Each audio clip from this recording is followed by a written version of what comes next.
Assalamualaikum warahmatullahi wabarakatuh. Salam sejahtera bagi kita semua yang saya hormati Bapak dosen pengampu mata kuliah metode penelitian, Bapak Profesor Horas Julius SE, dan Bapak Restu Akbar Suryaman SME. Hari ini saya akan memaparkan proposal jurnal penelitian yang berjudul The Impact of Inflation Exchange Rate, Price Ceiling, and Unemployment Rate on the Purchasing of the Lower Middle Class in West Java 2018 to 2024. Semoga pemaparan ini dapat membuka ruang diskusi yang bermanfaat dan konstruktif. Hmm. Mari kita mulai dari latar belakang. Di slide ini memperlihatkan konteks makro yang dihadapi Indonesia dengan puncak inflasi mencapai 5,51% pada 2022 dan pelemahan rupiah yang mendekati 16.000 per dolar AS pada April 2024. Meskipun inflasi berhasil ditekan ke level 1,57% di 2024, terendah sejak 1958, ketidakstabilan nilai tukar tetap menekan daya beli masyarakat di Jawa Barat. Tekanan ini terasa lebih berat tingkat pengangguran terbuka sebesar 7,44% pada Agustus 2023, sedikit membaik ke 6,75% setahun kemudian. Namun, masih tertinggi di antara provinsi lain. Indeks konsumsi rumah tangga menengah ke bawah menurun dari 105 pada 2019 menjadi 98 pada 2023, menandakan rumah tangga harus menahan pengeluaran. Usaha mikro khususnya warung eceran mencatat penurunan volume penjualan rata-rata 10-15% selama 2023 sampai 2024. Salah satu faktor kunci adalah harga minyak goreng yang sering melewati harga eceran tertinggi, memaksa konsumen menunda pembelian kebutuhan pokok. Keempat faktor utama penyebab lingkaran penurunan daya beli ini adalah volatilitas nilai tukar dan harga komoditas global, distribusi HET yang belum merata, tingginya tingkat pengangguran yang membatasi pendapatan rumah tangga, perputaran modal usaha mikro yang melambat akibat turunnya daya beli.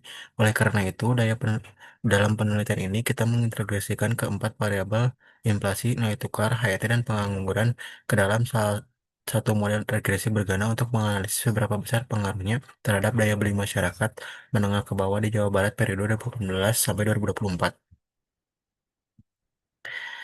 Saya merumuskan tiga pertanyaan penelitian kunci. Pertama, bagaimana inflasi saja memengaruhi daya beli masyarakat menengah ke bawah di Jawa Barat selama periode 2018 hingga 2024. Di sini saya ingin mengukur seberapa besar perubahan tingkat harga umum memengaruhi kemampuan rumah tangga membeli barang dan jasa. Kedua, kita menelaah pengaruh simultan, yaitu seberapa besar kontribusi nilai tukar rupiah, HET komoditas pokok, dan tingkat pengangguran secara bersama-sama dalam menjelaskan fluktuasi daya beli kelompok tersebut. Dengan regresi berganda, saya akan melihat interaksi dan kekuatan relatif setiap variabel. Ketiga, dari keempat variabel independen, inflasi, nilai tukar, HET, dan pengangguran, variabel manakah yang memberi dampak paling signifikan terhadap penurunan daya beli? Temuan ini penting untuk prioritas kebijakan. Variabel mana yang perlu diintervensi lebih dulu agar daya beli dapat dipulihkan.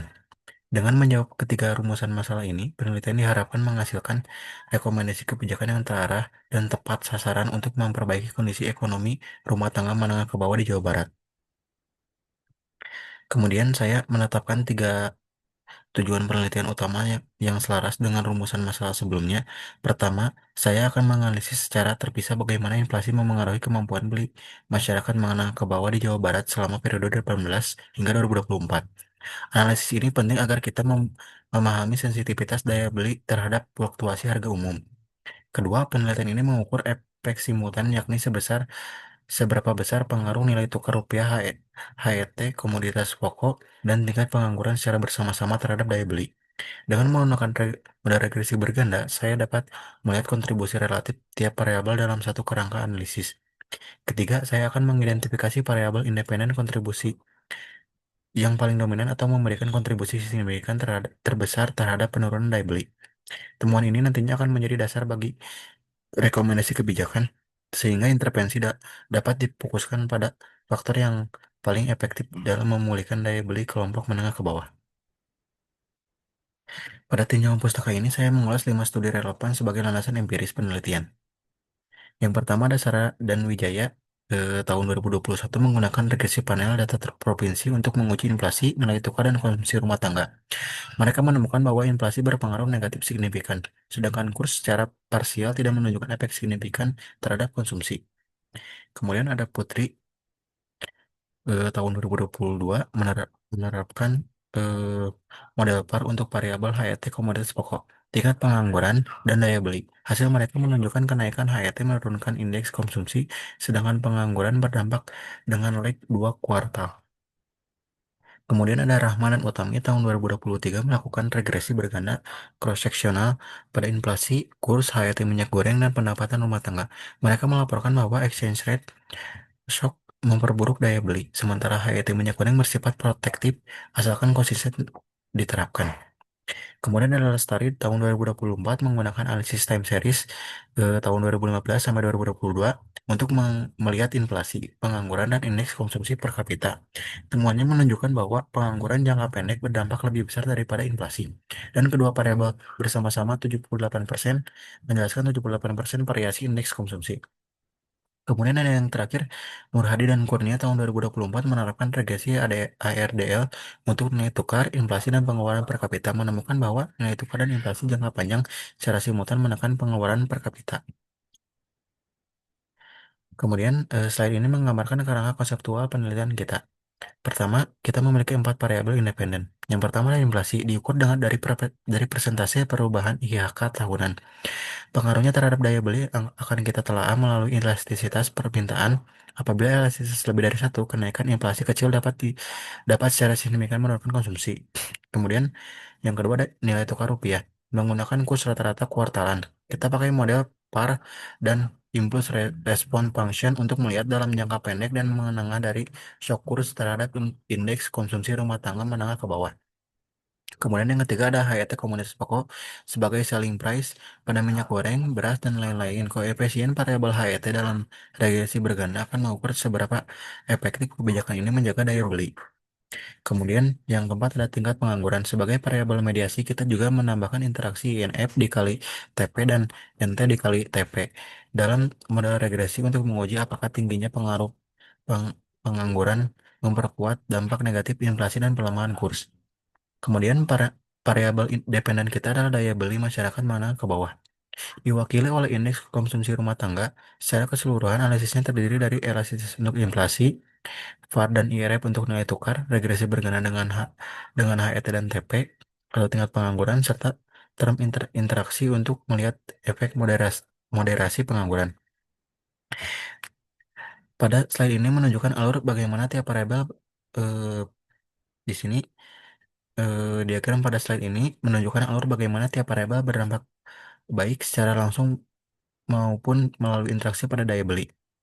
Dengan kerangka ini, kita dapat menelusuri jalur kausal dan menentukan intervensi kebijakan yang paling efektif.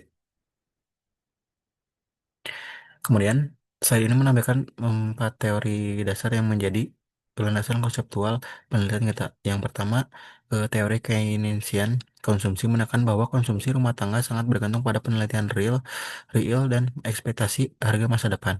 Seperti dijelaskan Mankio tahun 2019, ketika inflasi naik dan pendapatan real menurun, rumah tangga cenderung menahan belanja untuk menyeimbangkan anggaran. Ini langsung menaikkan variabel inflasi kita dengan perilaku konsumsi masyarakat menengah ke bawah. Kedua, ada teori paritas daya beli dari Krugman dan Obstfeld tahun 2020 menjelaskan bagaimana perubahan nilai tukar memengaruhi harga impor dan daya beli global. Pelemahan rupiah meningkatkan biaya impor, memicu tekanan harga, dan pada gilirannya menurunkan daya beli lokal. Itulah alasan kita menggunakan impuls respon dalam model VAR untuk memetakan respon daya beli terhadap shock kurs. Ketika Natural Rate Hipotesis Friedman tahun 1968 memperkenalkan konsep tingkat pengangguran alami yang bersifat mediasi. Bila pengangguran mendekati atau di atas level alami, kapasitas pendapatan rumah tangga semakin terbatas sehingga dampak inflasi dan kurs menjadi lebih tajam. Inilah dasar penambahan interaksi inflasi dikali tingkat pengangguran dan NT dikali tingkat pengangguran dalam regresi berganda. Keempat, teori price selling menurut Stiglitz tahun 2012 menyoroti manfaat sekaligus resiko kebijakan seperti HET. Price selling dapat menahan lonjakan harga komoditas, tapi implementasi yang tidak konsisten dapat menimbulkan kelangkaan dan pasar gelap. Penelitian ini akan menguji efektivitas HET dalam menjaga stabilitas harga pokok dan implikasinya pada indeks daya beli. Dengan mengintegrasikan keempat kerangka teori ini, kita mendapatkan pemahaman mendalam tentang jalur kausal dan mekanisme di balik pengaruh variabel makro terhadap daya beli masyarakat menengah ke bawah di Jawa Barat. Kemudian di sini ada eh, slide tentang flowchart logika penelitian kita. Kita mulai dari fenomena makro tingginya inflasi, pelemahan rupiah, ketidakkonsistenan HET, dan tingginya pengangguran di Jawa Barat yang diduga menekan daya beli. Selanjutnya kita mengumpulkan data sekunder IHK sebagai proksi inflasi, kurs kuartal, catatan HET, tingkat pengangguran, dan indeks konsumsi rumah tangga menengah ke bawah sebagai ukuran daya beli. Data ini diolah melalui analisis deskriptif untuk menggambarkan tren dan statistik ringkas. Setelah itu dilakukan uji asumsi regresi normalitas residual, multikolinearitas, dan autokorelasi agar model regresi bergana valid. Kemudian kita terapkan regresi bergana untuk menguji pengaruh simultan dan parsial keempat variabel independen. Dari hasil koefisien, kita akan menginterpretasikan kontribusi masing-masing variabel. Misalnya, seberapa persen penurunan indeks konsumsi akibat kenaikan 1% inflasi. Temuan ini menjadi dasar untuk merumuskan rekomendasi kebijakan seperti strategi stabilisasi harga dan program penyerapan tenaga kerja. Akhirnya kita simpulkan hasil penelitian dan memberikan saran untuk penelitian lanjutan. Berikutnya kita lihat hipotesis penelitian yang akan diuji. Keenam, hipotesis ini dirumuskan untuk menguji secara parsial, simultan, dan menentukan variabel dominan yang memengaruhi daya beli. Dengan demikian, rekomendasi kebijakan dapat difokuskan pada faktor paling signifikan. Kemudian, metode penelitian kita adalah kuantitatif, deskriptif, sesuai untuk menggambarkan pola dan menguji kekuatan hubungan antara variabel makro, inflasi, kurs, AET, dan pengangguran dengan daya beli tanpa melakukan intervensi eksperimen. Data yang digunakan adalah data sekunder periode 2016 sampai 2024, meliputi IHK untuk mengukur inflasi, kurs rupiah per kuartal, catatan HET komoditas pokok, tingkat pengangguran, dan indeks konsumsi rumah tangga menengah ke bawah sebagai proksi daya beli. Analisis dimulai dengan statistik deskriptif, rata-rata, median, deviasi standar, dan visualisasi tren waktu untuk memahami pola perubahan masing-masing variabel. Selanjutnya, saya melakukan uji asumsi regresi. Di sini ada normalitas residual, multikolinialitas, dan autokorelasi agar model regresi berganda valid. Setelah asumsi terpenuhi, regresi berganda diterapkan untuk mengukur pengaruh simultan dan pengaruh parsial untuk tiap variabel independen terhadap daya beli. Koefisien regresi akan menguantifikasi seberapa besar pengaruh perubahan daya beli ketika tiap variabel naik atau turun 1%. Kerangka metodologis ini berlandaskan pada literatur metodologi deskriptif kuantitatif menurut Sugiono, Creswell, dan Siedlecki yang menekankan penggunaan data numerik tanpa manipulasi variabel, sehingga temuan kita akan memberikan gambaran empiris yang sistematis dan terukur mengenai pengaruh makroekonomi terhadap daya beli masyarakat menengah ke bawah. Slide ini menjelaskan populasi dan sampel penelitian kita. Jadi, populasi mencakup seluruh di sini populasi saya mencakup seluruh data sekunder yang relevan untuk variabel makro, yaitu IHK sebagai inflasi, kurs rupiah terhadap USD, realisasi HET komoditas pokok, tingkat pengangguran terbuka, serta indeks konsumsi rumah tangga menengah ke bawah di Provinsi Jawa Barat selama periode 2015 hingga 2024. Sumber data utamanya adalah PPS, Bank Indonesia, dan dokumen kebijakan HET. Karena kita menggunakan data sekunder, sampel penelitian adalah unit waktu kuartalan atau tahunan dari Q1 2018 sampai Q2 2024. Sekitaran sekitar 26 kuartal. Saya menerapkan total population sampling, artinya seluruh periode observasi yang tersedia diikutkan untuk mendapatkan gambaran lengkap dan menghindari bias pemilihan. Untuk memastikan kualitas data, hanya observasi dengan ketersediaan lengkap pada semua variabel yang dimasukkan. Jika ada sedikit missing data, saya akan melakukan imputasi sederhana seperti interpolasi. Observasi yang sangat terfragmentasi akan dihapus jika tidak signifikan memengaruhi hasil. Dengan pendekatan ini, analisis kita menjadi komprehensif dalam mencakup seluruh rentang waktu 2018 sampai 2024 dan fokus pada Provinsi Jawa Barat. Kemudian di sini ada jenis variabel. Di sini ada yang pertama ada inflasi. Dalam penelitian ini, inflasi dioperasionalisasikan sebagai persentase perubahan indeks harga konsumen atau IHK yang disusun khusus oleh BPS Provinsi Jawa Barat dengan memperhatikan keranjang barang dan jasa yang dominan dalam pengeluaran rumah tangga menengah ke bawah. Kemudian yang kedua ada nilai tukar. Variabel nilai tukar dioperasionalisasikan sebagai kurs rata-rata rupiah terhadap US dollar yang dicatat pada akhir setiap kuartal. Mengacu pada kurs tengah yang dipublikasikan Bank Indonesia. Pengukuran kuartalan dipilih agar sesuai dengan frekuensi IHK dan variabel lain, sekaligus menangkap shock eksternal berupa fluktuasi kurs yang mempengaruhi harga impor, input, dan barang konsumsi bagi rumah tangga menengah ke bawah. Kemudian ada harga eceran tertinggi dalam kerangka penelitian ini. HET adalah kebijakan pemerintah menetapkan batas maksimum harga eceran bagi komoditas pokok yang dominan dalam keranjang belanja rumah tangga menengah ke bawah, misalnya minyak goreng, beras. Kemudian ada tingkat pengangguran, diukur sebagai persentase angkatan kerja di Provinsi Jawa Barat yang aktif mencari pekerjaan namun belum memperoleh pekerjaan, sebagaimana dilaporkan BPS setiap kuartal. Dalam konteks konsumsi rumah tangga menengah ke bawah, tingkat pengangguran merepresentasikan ketersediaan pendapatan kerja. Semakin tinggi tingkat pengangguran terbuka, semakin banyak rumah tangga yang kehilangan atau tidak memiliki pekerjaan, sehingga pendapatan real dan daya beli menurun. Kemudian yang terakhir ada dari variabel dependen, yaitu daya beli. Daya beli dioperasionalisasikan sebagai indeks konsumsi rumah tangga menengah ke bawah di Provinsi Jawa Barat. Idealnya BPS menyediakan subindeks konsumsi berdasarkan kelompok pendapatan. Penelitian ini memanfaatkan indeks konsumsi spesifik untuk kuintil pendapat menengah ke bawah atau proksi pengeluaran konsumsi per kapita untuk kelompok tersebut. Jika data subindeks tersedia per kuartal, langsung digunakan. Jika hanya tersedia per tahun atau dalam kategori kuintil, maka pengeluaran konsumsi per kapita dikonversi ke indeks standar agar bisa dianalisis bersamaan dengan variabel makro lainnya.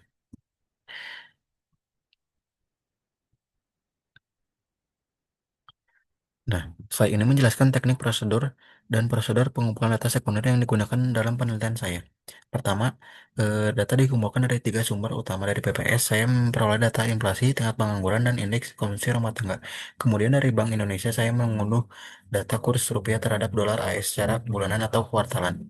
Untuk kebijakan HET, data diambil dari situs resmi Kementerian Perdagangan Republik Indonesia dan Dinas Perdagangan Jawa Barat, termasuk dokumen kebijakan serta berita resmi untuk memvalidasi implementasi di lapangan.